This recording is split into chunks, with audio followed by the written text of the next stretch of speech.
Admiral Jake Morrison stood inside Luna Station's command center, his gaze fixed on the stars beyond the massive observation window.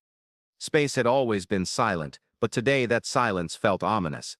His coffee sat forgotten on the console, growing cold as he stared at the tactical display. Empty sectors glowed where Earth's patrol vessels should have appeared. The emergency klaxon shattered the quiet with its piercing electronic wail. Morrison spun around to find Lieutenant Danny Walsh sprinting toward him, clutching a data pad against his chest. The junior officer's complexion had gone pale, and despite the station's temperature regulation, sweat soaked through his uniform. "Sir, we've got a priority transmission originating from deep space. The signal's coming from beyond our solar system." Walsh gasped, thrusting the device forward. Morrison accepted the pad and examined the data streaming across its surface. The transmission was incredibly powerful, far exceeding anything human civilization could generate. The broadcast utilized frequencies that Earth scientists had only discussed in theoretical papers. Whatever intelligence was sending this communication possessed capabilities that made humanity's greatest achievements look primitive by comparison. "Display it on the primary screen," Morrison commanded. The command center's main wall flickered before showing an image that froze Morrison's blood. The creature towered at nearly 8 feet, its scales rippling between shades of dark green and midnight black. Yellow eyes blazed like flames, and when its mouth opened to speak, multiple rows of razor-sharp teeth gleamed. This being clearly came from a predator species, evolved for killing and conquest. "People of Earth," the alien began, its voice resonating like metal scraping against stone. "I am Admiral Veltar, representing the Galactic Council. We have monitored your species spreading beyond your home world without authorization. This unauthorized expansion must cease immediately."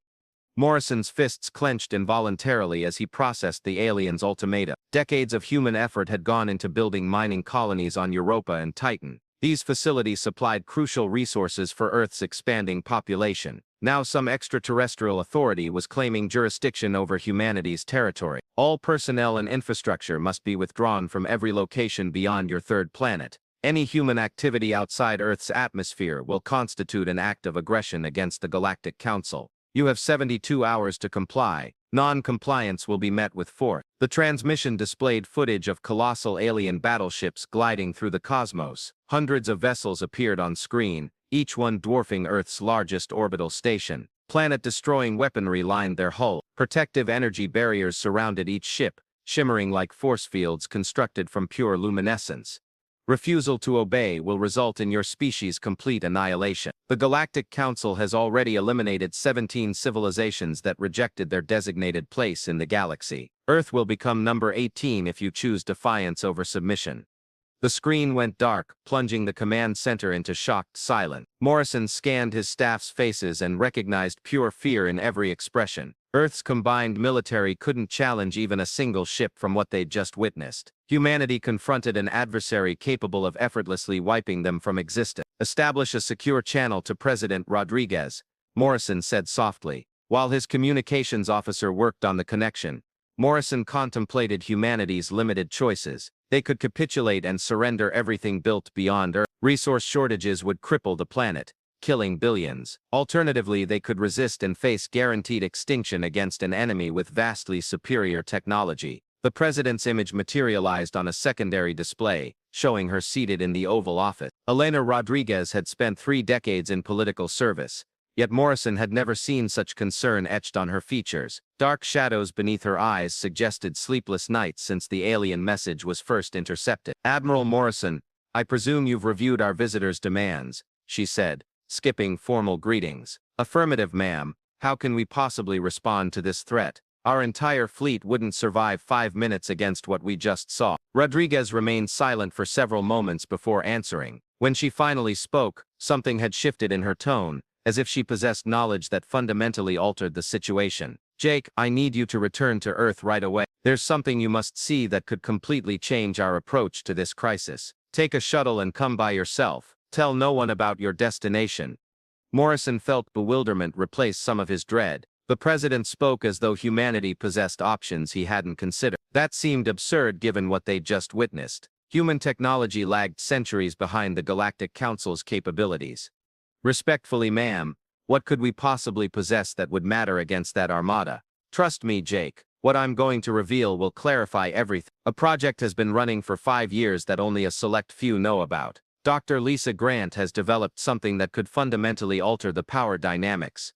Morrison had heard Dr. Grant's name before. She was among Earth's premier physicists, specializing in theoretical research that remained incomprehensible to most people. Her investigations dealt with abstract concepts like dark matter and parallel dimensions that seemed closer to fantasy than actual science. "I'll arrive in 6 hours," Morrison confirmed, terminating the connection. As his shuttle departed Luna Station toward Earth, Morrison tried imagining what secret technology could possibly help humanity survive the coming day. The Galactic Council had given them 72 hours to abandon everything humanity had constructed. Beyond that deadline, Earth would confront enemies capable of planetary destruction. Gazing at the stars during his journey home, Morrison wondered whether this might be among the final times he'd see them as a free human. Within 3 days, humanity could become enslaved to alien overlords, or simply cease to exist. Whatever Grant had created would need to be genuinely miraculous to save them now. The shuttle's propulsion system hummed softly as Earth expanded in the viewport. Morrison attempted to suppress thoughts of defeat and concentrate on the possibility that humanity retained some chance. President Rodriguez had projected confidence despite their seemingly hopeless circumstances. That confidence had to signify something, even if he couldn't fathom what. Admiral Morrison traversed the underground passages beneath the Pentagon, following President Rodriguez and her protective detail. The corridors extended deeper than any military installation he'd previously encountered. They had been descending for nearly 20 minutes through tunnels that appeared endless. "How deep does this facility extend?" Morrison inquired as they passed another security station. "Deep enough that nuclear weapons couldn't penetrate," Rodriguez answered without breaking stride. They eventually reached a reinforced steel door requiring 3 separate keycards plus a retinal scan for access. Beyond the entrance lay a laboratory resembling something from speculative fiction. Computer banks covered the walls, displaying formulas and schematics that Morrison couldn't begin to comprehend. Dr. Lisa Grant stood at the room's center, wearing a white lab coat over informal clothing. She appeared younger than Morrison anticipated, probably in her early 30s with brown hair secured in a straightforward ponytail. Her eyes conveyed the intensity of someone who'd been working without rest for days. "Admiral Morrison, thank you for making the journey. I understand this situation appears dire, but I have something to demonstrate that will alter your perspective," Grant said, indicating a viewing window. Morrison peered through the reinforced glass and felt his jaw go slack. Within the enormous chamber beyond the laboratory sat a spacecraft unlike anything he'd encountered. The craft roughly matched a destroyer's dimensions, but its hull seemed to flow like liquid metal. Sections of the vessel appeared to fade and materialize as he observed. "What exactly am I looking at?" Morrison asked in astonishment. "That is the EDS Shadowbane, humanity's inaugural dark matter warship. We've spent 5 years developing this technology using principles most scientists considered fantasy," Grant explained while activating displays on her computer arrays. The screens showed technical schematics of the ship's system. Morrison recognized certain components like armaments and propulsion, but other elements defied his understanding. Systems bore labels with phrases like phase generators and dimensional anchors that sounded mystical rather than scientific. "Dark matter constitutes most of the universe, yet we can barely perceive it under conventional conditions. My team discovered methods to manipulate dark matter fields to transition objects between our dimension and parallel space," Grant elaborated. Morrison stared at the vessel, attempting to process what he was hearing. The craft seemed to flicker like an unstable hologram. Sometimes it appeared solid and clear, while at other moments it nearly vanished entirely. "Are you indicating that vessel can achieve invisibility?" Morrison questioned. "Far superior to mere invisibility. When the Shadowbane phases into dark matter space, it exists partially beyond our reality. Enemy detection systems cannot locate it. Weaponry cannot strike it. Defensive shields cannot block it. The ship can discharge weapons while phased, but adversaries cannot counterattack." President Rodriguez stepped forward wearing a determined expression. "Jake, we have 12 of these vessels fully operational with trained crews standing ready. The Galactic Council has no conception of what they're about to encounter." Morrison felt optimism beginning to displace the hopelessness he'd carried since viewing the alien ultimatum. If human vessels could truly become undetectable and impervious to damage, then the massive enemy fleet might not prove as invincible as it appeared. "How do we verify this technology actually functions in battle conditions?" Morrison asked. Grant activated another screen displaying recorded footage from space. The video showed a standard Earth patrol vessel floating peacefully near an asteroid cluster. Without warning, the craft exploded in a tremendous fireball with no visible cause. The detonation replayed in slow motion, revealing weapons fire that seemed to emerge from empty vacuum. Captain Alex Turner executed that test engagement 3 days ago. His vessel remained completely undetectable to our most sophisticated sensors throughout the entire operation. The target craft had no awareness it was under assault until the weapon impacted. Morrison reviewed the footage again, attempting to spot any indication of the attacking craft. Even knowing where to search, he could observe nothing except vacant space and sudden annihilation. The implications were staggering if human forces could attack without being detected or targeted in response. What intelligence do we have on the alien fleet?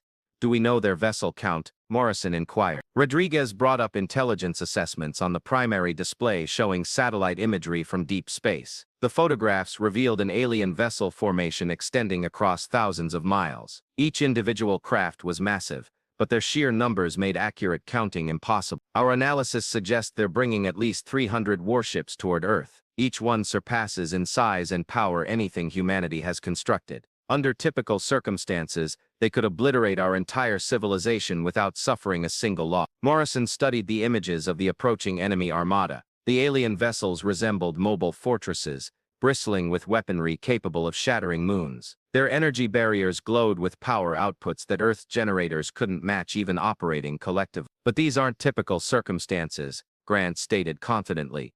Admiral, I want you to meet the captain who will spearhead our counter-offensive. A man in his 30s entered the laboratory wearing a flight suit marked with unfamiliar insignia. Captain Alex Turner possessed the composed confidence of a pilot who tested experimental craft in situations that would terrorize most individuals. His handshake was steady and his eyes displayed no fear despite the seemingly impossible mission awaiting. Admiral, the Shadow Bane is prepared for combat deployment. My crew has drilled for months in dark matter combat tactics. We can strike the enemy fleet and vanish before they comprehend what happened, Turner declared. Morrison looked around the laboratory at the faces of those holding humanity's fate in their hands. Dr. Grant had invented technology that appeared impossible even by advanced alien standards. President Rodriguez had maintained this enormous project in secrecy while preparing for a conflict that might decide whether humans survived as an independent species. When do we commence? Morrison asked. Grant checked her computer displays showing positions of both human and alien forces. The enemy fleet remained hours from Earth, but advanced reconnaissance units were already penetrating the outer solar system. Shortly, the initial strikes would begin, and humanity would learn whether dark matter technology could overcome insurmountable odds. The Galactic Council transmitted a message demanding our capitulation. I believe it's time we sent them a response they'll never anticipate, Turner said with a fierce smile. The initial strike arrived without warning as Morrison observed from Earth's Deep Space Command Center. The monitoring screen showed Europa Station detonating in a dazzling flash visible from millions of miles distant. Thousands of mining personnel and their families perished instantly as alien plasma weaponry reduced the installation to glowing wreckage. Lieutenant Commander Ryan Kelly sat at the controls of the EDS Phantom, watching the enemy fleet systematically destroy everything humans had constructed beyond Earth. His vessel hung invisible in space mere miles from the alien formation. The Galactic Council ships maneuvered with the arrogance of predators that had never confronted genuine resistance. Phantom to command. I'm counting 60 enemy vessels in the primary wave. They're methodically eliminating all human installations in the outer system, Kelly transmitted through his encrypted communication channel.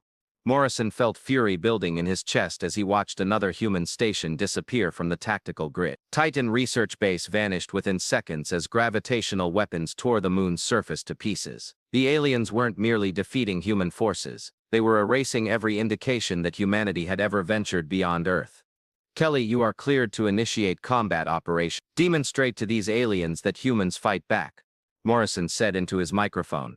The EDS Phantom moved through space like a phantom ship drifting between realities. Kelly activated the dark matter weapon arrays and felt the vessel's hull vibrate with energy that existed partially outside conventional reality. Target indicators appeared on his display, marking locations of enemy craft that had no awareness death was approaching. Launching dark matter torpedoes, Kelly announced as he triggered the weapon's release. The first Galactic Council ship to perish never detected the assault coming. The alien craft was an enormous cruiser with barriers capable of stopping nuclear detonations and armor plating thick enough to resist laser strikes. None of that provided protection when dark matter torpedoes phased through the defenses and exploded inside the reactor core. The blast was observable across half the solar system, as the enemy cruiser transformed into an expanding sphere of superheated plasma. Wreckage from the destroyed craft scattered in every direction while the remaining alien ships struggled to comprehend what had occurred. Admiral Veltar stood on his flagship's bridge, observing the tactical screens with mounting confusion. His detection system showed empty vacuum around the destroyed cruiser, yet something had clearly attacked it. The weapon profile was unlike anything in the Galactic Council's extensive record. Status report: what destroyed that vessel? Veltar demanded from his tactical officer. Unknown, sir. Our sensors detected no enemy craft in that sector. The cruiser's shields were at maximum power when it exploded from internal devastation, came the response. Kelly smiled as he watched the alien fleet reorganize their formation, attempting to defend against an enemy they couldn't perceive. The Phantom moved through their ranks like a predator swimming among prey. Every few minutes another enemy craft would explode without warning as dark matter weaponry struck from impossible vectors. The second casualty was a destroyer that died when phased energy beams sliced through its hull like tissue paper. The third victim was a frigate that imploded when dark matter charges detonated inside its ordnance storage. Each assault originated from a different bearing, making it impossible for the aliens to anticipate where the next attack would materialize. Grant monitored the engagement from her underground laboratory, surrounded by computer displays showing real-time telemetry from the dark matter fleet. The technology she'd dedicated 5 years to developing was performing beyond her most optimistic calculation. Human vessels were engaging a superior enemy force and prevailing without sustaining any damage. The phase generators are maintaining stability across all 12 vessels. Enemy weaponry is passing harmlessly through our craft while our strikes are devastating their formation, Grant reported to President Rodriguez. Morrison watched the tactical grid as red indicators representing enemy ships disappeared sequentially. The alien fleet had initiated with 60 vessels, but that figure was declining rapidly as invisible human warships attacked from every bearing. The Galactic Council forces were experiencing their first taste of battling an adversary they couldn't perceive or strike. Captain Turner commanded the EDS Shadowbane as it navigated through the center of the alien formation. His vessel was positioned so close to enemy craft that he could observe alien crew members through their viewport. They appeared terrified and bewildered as their fleet died around them without explanation. Target the command vessel. Let's give their admiral something to contemplate, Turner instructed his weapons officer. The Shadowbane's primary guns charged with dark matter energy that warped space itself around the weapon apertures. Turner could identify the flagship ahead, a colossal dreadnought covered in weapon emplacements and protected by shields that blazed like miniature sun. Firing complete spread, the weapons officer declared. Dark matter beams erupted from the invisible human craft, striking the alien flagship along its full length. The enemy shields flared and failed as exotic energy tore through defensive systems that had never encountered such forces. Detonations cascaded across the dreadnought's hull as vital systems collapsed throughout the massive craft. Veltar was hurled to his bridge's deck as his flagship convulsed under impacts from weaponry that seemed to violate physical principles. Emergency warnings shrieked throughout the vessel as his crew desperately attempted to locate the attack's source. Fires propagated through passages while artificial gravity fluctuated erratically. Shields have collapsed to 30%, hull fractures on decks 12 through 18. We're sustaining catastrophic damage from an unidentified enemy, his damage control officer announced. Kelly observed from the EDS Phantom as additional human vessels joined the engagement. The dark matter fleet navigated through the alien formation like lethal specters, obliterating everything they encountered. Enemy craft attempted to withdraw but discovered themselves under assault from directions that should have contained empty vacuum. The Galactic Council had deployed 60 warships to annihilate human civilization. Within 2 hours of beginning their offensive, only 15 alien vessels remained operational. The others had been reduced to debris by an enemy that fought like supernatural entities materializing from another realm. Morrison smiled grimly as he observed the enemy fleet's retreat. The aliens had anticipated finding primitive humans with rudimentary weapons and feeble defenses. Instead, they had encountered technology that made their own accomplishments appear like children's toys. The balance of power in the galaxy was about to shift in ways the Galactic Council could never have envisioned. Reports of the catastrophic defeat at Sol's system propagated through Galactic Council territory like wildfire. Admiral Velkara received the emergency communication while reviewing fleet positions at the Council's principal military installation on Centros Prime. The message from the surviving vessels made her scales pale with disbelief. Inconceivable, no primitive species could annihilate 60 warships without losing a single craft, Velkara said to her staff officers assembled around the holographic planning table. The transmission continued with Admiral Veltar's shattered voice describing vessels that materialized from nowhere and weaponry that penetrated shields as if they were non-existent. His flagship had barely survived with critical systems failure, while most of his fleet was reduced to floating wreckage around Earth's outer worlds. Commander Nicole Baker sat at the controls of the EDS Wraith as it moved silently through deep space toward the Galactic Council's forward supply base on Kepler Station. Her objective was straightforward but hazardous: eliminate the enemy supply depot and communications hub to prevent them from coordinating a larger counteroffensive. The orbital station materialized on her displays as a massive construction bristling with defensive armaments and surrounded by patrol craft. Automated defense platforms hovered in protective patterns while energy barriers created interlocking fields of protection around the facility's critical sectors. Wraith to command, I have visual acquisition of the target. Station defenses are operational with approximately 20 patrol craft and 40 defense platforms, Baker transmitted. Morrison's voice emerged through the secure channel from Earth. Execute the mission, Commander. Demonstrate to them that nowhere in the galaxy provides sanctuary from human retaliation. Baker smiled as she activated the dark matter phase generators. The Wraith transitioned partially out of conventional space, becoming invisible to every detector the aliens possess. She guided her vessel through the defensive perimeter like a phantom passing through solid barriers. The first sign of assault came when the station's primary reactor exploded without warning. Baker had materialized dark matter charges inside the facility's power core, before phasing back into invisibility. Emergency illumination flickered throughout the massive structure as backup systems struggled to sustain basic life support. Patrol craft converged on the explosion location, searching frantically for an adversary that wasn't present. Their sensors scanned vacant space while the invisible human warship moved freely through their formation. Defense platforms rotated uselessly, attempting to target something they couldn't detect or monitor. Dr. Grant worked intensively in her laboratory developing new implementations for dark matter technology. The initial victories had validated her theories, but she understood the Galactic Council would respond with crushing force. Humanity required every possible edge to survive what was approaching. If we can phase larger objects partially out of conventional space, we could make Earth itself immune to traditional assault, Grant explained to President Rodriguez during their emergency briefing. The concept was staggering in its ramifications. An entire world existing partially outside reality would be untouchable by any weapon the aliens commanded. Enemy fleets could bombard Earth for years without inflicting any damage to a planet that existed between dimensions. Captain Turner received updated orders as the EDS Shadowbane patrolled the boundary of human territory. Intelligence assessments indicated the Galactic Council was mobilizing their complete military for a final assault on Earth. Every species in their confederation was contributing vessels to assemble the largest fleet in galactic history.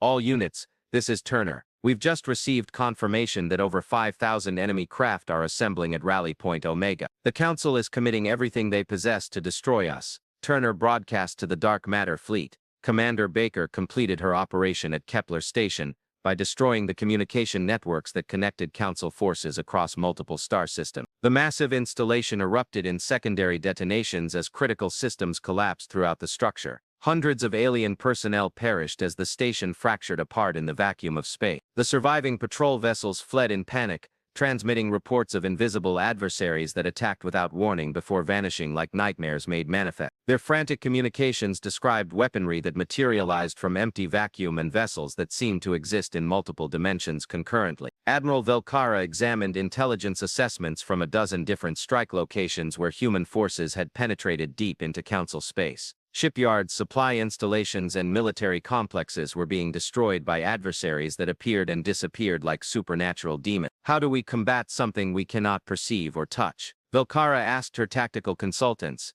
The Zephyran generals had no solutions to provide. Every traditional strategy they understood required the capability to locate and engage enemy forces. Human dark matter vessels made conventional warfare completely obsolete by existing partially outside the physical universe. Morrison observed status updates flowing into Earth's command center displaying successful operations throughout the local galactic sector. Human forces were proving they could strike anywhere without warning while remaining completely protected from counterattack. Dr. Grant achieved her breakthrough when she successfully phased a small asteroid partially out of conventional space. The rock became translucent and intangible as it existed between dimensions. Weapons fire passed harmlessly through the object, confirming that the same method could protect Earth from any assault. We can make our entire world immune to their weaponry. Earth will exist in a state where enemy fire simply passes through without causing harm, Grant explained to the assembled military command.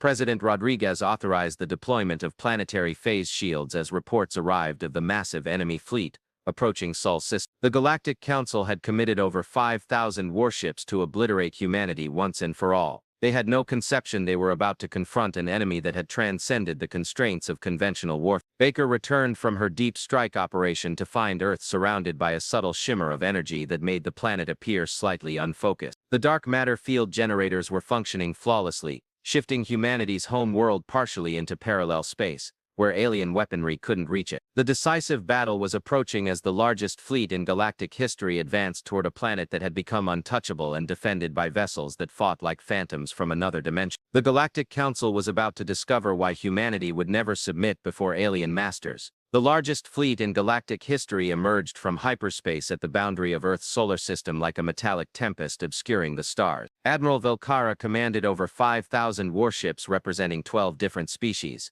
unified in their resolve to annihilate humanity once and for all. Captain Turner observed the massive enemy formation from the bridge of the EDS Shadowbane as it hung invisible in the void between Mars and Jupiter. His tactical grid showed red contacts extending across millions of miles of space. Each alien craft was a technological marvel capable of reducing worlds to molten slag.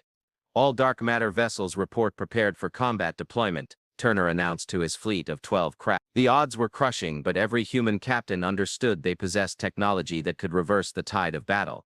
Admiral Morrison observed the approaching enemy from Earth's Deep Space Command Center, standing beside President Rodriguez and Dr. Grant. The planet beneath their feet shimmered with a subtle distortion field that made it partially exist outside conventional space. Enemy weaponry would pass harmlessly through Earth like firing at an illusion. Initiate Operation Phantom Strike, Morrison commanded into his communication network. The human dark matter fleet dispersed throughout the massive alien formation, moving like lethal shadows between the enemy vessels.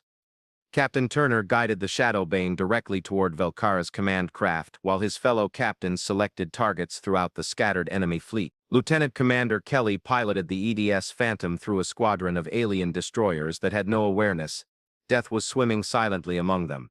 His weapons acquired the largest craft in the formation as dark matter torpedoes charged with energy that existed between dimensions. Phantom engaging enemy destroyers. Commencing attack sequence, Kelly transmitted as he fired his opening salvo. The alien destroyer detonated without warning as dark matter weaponry materialized inside its hull and exploded with the force of miniature stars. Wreckage scattered in all directions while the surviving enemy craft desperately attempted to locate their invisible attacker. Commander Baker commanded the EDS Wraith as it navigated through the center of the alien battle line like a phantom vessel sailing through a fleet of the living. Her target was a colossal dreadnought bristling with enough firepower to sterilize continents. The enemy crew had no awareness they were already doomed. Wraith to all units engaging primary objective. Let's demonstrate to these aliens why they should have remained home, Baker said as she activated her vessel's main armaments. Dark matter beams erupted from the invisible human warship, striking the alien dreadnought along its entire span. The enemy craft's shields flared and collapsed as exotic energy tore through defensive systems that had never encountered such forces. Detonations cascaded across the massive vessel's hull as critical systems collapsed throughout the structure. Admiral Velcara watched in horror from her flagship as vessels throughout her fleet began detonating without explanation. Her tactical screens showed vacant space around each destroyed craft, yet something was systematically annihilating her force. The humans possessed technology that made traditional warfare completely obsolete. Status report. What is attacking our vessels? Velcara demanded from her tactical officer while the bridge convulsed under impacts from invisible weaponry. Unknown man. Our sensors detect no enemy craft anywhere in the formation. The attacking vessels appear to exist partially outside conventional space, making them impossible to target or monitor, came the terrified response. Turner guided the Shadowbane through the heart of the enemy fleet as human vessels appeared and disappeared like lethal phantoms. Every few seconds another alien craft would explode as dark matter weaponry struck from impossible vector. The Galactic Council was discovering that superior numbers meant nothing against adversaries that fought like supernatural demons. Dr. Grant monitored the engagement from her underground laboratory, surrounded by displays showing the real-time performance of dark matter technology. Her life's achievement was exceeding every calculation as human vessels engaged thousands of enemy craft without sustaining a single casualty. Phase generators are maintaining stability across all 12 vessels. Enemy weaponry is passing harmlessly through our craft while our strikes are devastating their entire fleet, Grant transmitted to Morrison. The alien fleet began to fragment as panic propagated through their ranks. Vessels that had dominated the galaxy for centuries found themselves helpless against adversaries they couldn't perceive or combat. Captains abandoned their formations in frantic attempts to escape the invisible death that stalked them through the void. Kelly destroyed his sixth enemy craft as the EDS Phantom moved through a squadron of alien cruisers like a predator swimming through schools of prey. Each assault originated from a different bearing, making it impossible for the adversaries to anticipate where the next attack would materialize. The alien crews were paralyzed with terror as their craft died around them. Admiral Velkara's flagship convulsed under repeated impacts from the invisible human warships. Her once mighty dreadnought was being torn apart by weaponry that seemed to materialize from another dimension. Emergency warnings shrieked throughout the vessel as fires propagated through passages and artificial gravity collapsed. "Ma'am, we're losing structural integrity. The humans are employing some form of technology that allows them to strike while remaining completely undetectable," her damage control officer reported. Turner brought the Shadow Bane alongside Velkara's crippled flagship and opened a communication link. The alien admiral appeared on his display looking defeated and terrified as her vessel continued to sustain damage from invisible weaponry.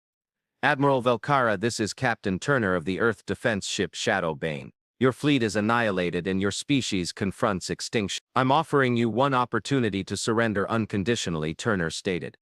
Velkara looked around her burning bridge at the faces of her surviving crew members. Over 4,000 vessels had been reduced to scattered wreckage by an enemy force of merely 12 craft. The Galactic Council's technological superiority meant nothing against humans who had transcended the constraints of conventional warfare.